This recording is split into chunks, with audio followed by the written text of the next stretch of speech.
History flows like a river. Tell us what happened today in history. Today, 126 years ago, on May 27, 893, Simon I created a powerful Bulgarian empire. Referring to the word Tsar, we often think of the Russian Tsars of all ages. But in fact, this title is not unique to Russians in Eastern European history. Many years before the rise of the Russians, Bulgaria had the title of Tsar. At that time, it dominated Eastern Europe and defeated the Byzantine Empire. Its first Tsar, Simeon I, was a Byzantine nightmare. At the beginning of the 10th century, Bulgaria had basically unified the Slavs in the Balkan Peninsula, but Simeon I wanted to be the master of the whole Balkan Peninsula. He had realized that, although Byzantium was strong, its endless external wars and internal turmoil had made it never calm. So the title of Roman Emperor is not without chance, nor is Constantinople impossible to admit. So around 910, he called himself Bulgarian and Byzantine Emperor at home, hoping to become a reality one day. It happened that an event made it possible for his wish to come true. Grand Duke Boris, in power from 852 to 888, was the father of Simon I. During the Boris era, Bulgaria had become a powerful enemy of the Byzantine Empire on the Balkan Peninsula, expanding its territory to Serbia, Croatia and other places. But it is still a mess of ideas and beliefs. Boris was determined to unify his people's ideas with the Greek Orthodox Church, the branch of Christianity that represented the most advanced culture at that time. He invited several disciples of the famous Cyril and Method brothers to take refuge and preach in Bulgaria, but this caused the dissatisfaction of some of the stubborn nobles in the country. Boris's determination to pursue the Greek Orthodox Church never wavered. During his reign, he suppressed several great noble rebellions under the banner of restoring old beliefs.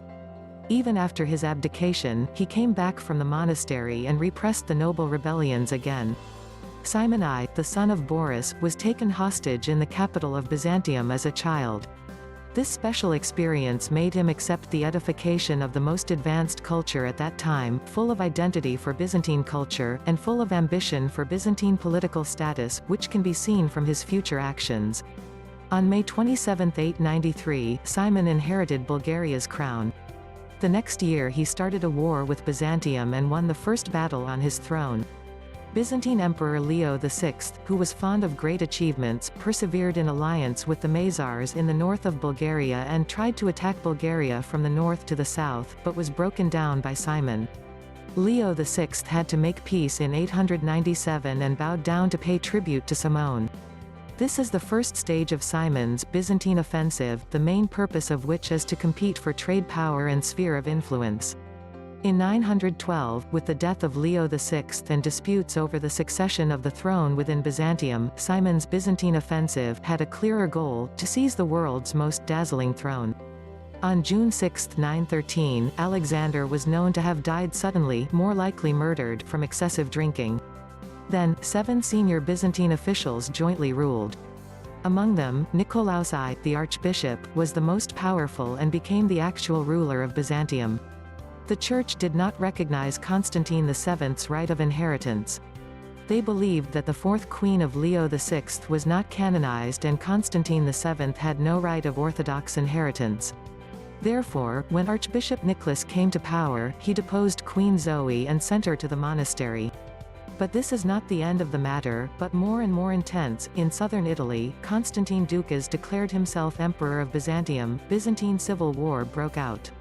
Knowing that the time had come to intervene in the internal affairs of Byzantium, Simeon I immediately led the army south to Thrace, claiming to be willing to assist Byzantium in suppressing the rebels and restoring peace. In fact, his real purpose is to compete for the title of Roman Emperor. At the same time, he ordered people to spread rumors in Constantinople that the Bulgarian monarch will become the new owner of Byzantium. In July 913, Simeon I besieged Thessaloniki with a large army. In August, we arrived at Constantinople. Simeon I lived and studied in Constantinople for many years, but of course he knew that it was impossible to break through the wall easily, so he simply camped down, sieged but did not attack, waiting for Byzantium to surrender itself. He knew that every time a new Byzantine emperor came to power, there would be a lot of court conspiracy and civil strife in the city soon. By that time, he would be able to offer conditions and gain more benefits. Indeed, Archbishop Nicholas declared his consent to Simeon I's entry into Constantinople. With permission, Simeon I immediately led Saradora and his 2 sons to Constantinople. At the gate of Constantinople, Nicholas held a grand welcome ceremony. He and the little emperor and many ministers lined up at the gate to welcome the arrival of Simeon I, and to welcome the citizens. In front of Constantinople gate, Nicholas called Simeon World the noblest guest, and then sent a lot of compliments. Then a group of people came to the Byzantine palace, the famous Blachernai. In front of the palace, Simeon I dismounted and bowed to Nicholas. Then, accompanied by everyone, he entered the palace. Here, Simeon and his party received the highest hospitality. The next day, senior Byzantine officials came down the steps of the palace and stood in detachments. Nicholas prayed for Simeon I and then placed holy water on his forehead. Then he put the crown on Simeon I and called him Caesar. He announced Simeon I as Emperor of Bulgaria. His 2 sons were the co-rulers of the Tsar. Maria, formerly Anna, daughter of Simeon I, would marry Constantine VII. Then Nicholas put the scepter in the hands of Simeon I and asked him to lift it. At that moment, the cry of Caesar was heard inside and outside the palace. At noon, we had a big lunch together, and the ceremony ended successfully. After the coronation, Simeon I went home happily with a large number of gifts. In the dust of the 30-year war with Byzantium, Simon, though not fulfilling his dream of ascending to the pole in Constantinople, clearly overwhelmed the old empire militarily and dominated the whole Balkan peninsula, becoming a world power at that time. The prosperity of Preslav's city and the prosperity of his learning also declare to the world that he is no longer a barbarian monarch. Bulgaria's first kingdom declined soon after his death, but his legacy will never disappear. Regardless of how many centuries Bulgaria has been subjugated, the revival of the empire of Simon the Great is always a Bulgarian dream. Simon the Great ranked 83rd in the list of 100 emperors influencing the world. After winning access to the Baltic Sea through his victories in the Great Northern War, Tsar Peter I founds the city of St. Petersburg as the new Russian capital.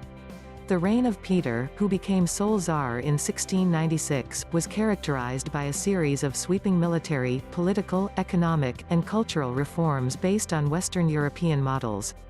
Peter the Great, as he became known, led his country into major conflicts with Persia, the Ottoman Empire, and Sweden.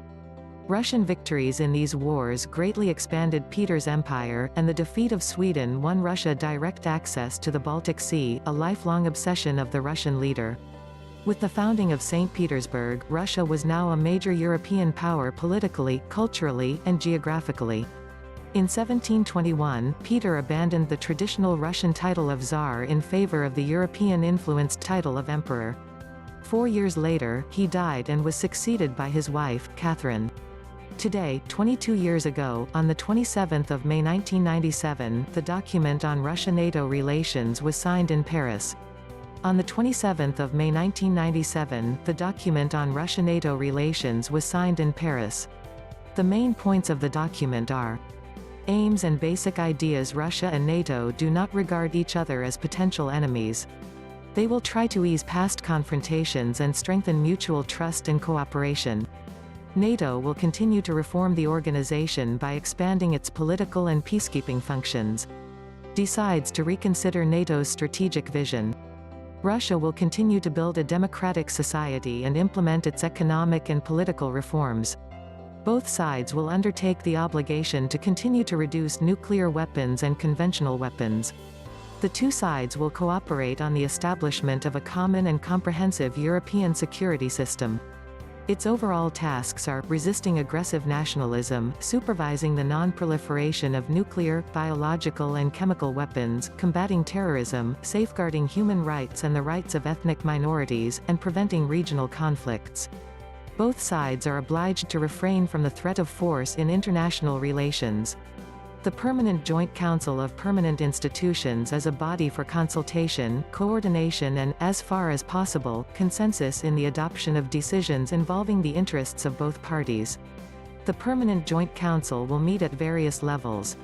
The Secretary-General of NATO, the representative of Russia and the representative of a member state of NATO will take turns as chairman of the Permanent Joint Council. All decisions of the Permanent Joint Council will be adopted on the basis of mutual agreement.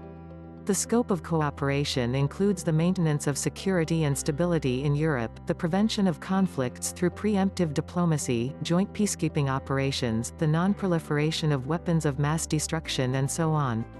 On military issues, NATO indicated that it had neither plans nor the need to deploy or store nuclear weapons on the territory of its new member states. The two sides continued to work on the Treaty on Conventional Armed Forces in Europe during the Vienna negotiations. The treaty should be signed on the basis of the agreement of all parties concerned and reconsidered in 2001, and revised every 5 years thereafter. Attachment: NATO's eastern expansion and relations with Russia.